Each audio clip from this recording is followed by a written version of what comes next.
بسم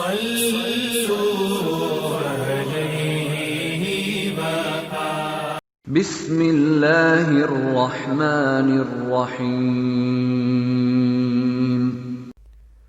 تقدیر پر ایمان کے بارے میں 29ویں حدیث ابن عمر رضی اللہ عنہما سے روایت ہے، وہ بیان کرتے ہیں رسول اللہ صلی اللہ علیہ وسلم نے فرمایا، قدریہ فرقہ اس امت کے مجوسی ہیں، اگر وہ بیمار ہو جائیں تو ان کی عیادت نہ کرو، اور اگر وہ فوت ہو جائیں یعنی مر جائیں تو ان کے جنازے پر نہ جاؤ۔ اس حدیث کو امام احمد نے اپنی مسند اور امام ابو داؤد نے اپنی سنن میں روایت کیا ہے۔ وضاحت: مجوسی اس بات کے قائل ہیں کہ اس جہاں کے دو معبود ہیں، ایک معبود خیر کا خالق ہے، اس کا نام یزدہ ہے، دوسرا معبود شر کا خالق ہے، اس کا نام رہرمن ہے یا ہرمن ہے۔ قدریہ فرقے کے لوگ بھی خیر کو اللہ سے کہتے ہیں اور شر کو اپنے نفس سے کہتے ہیں۔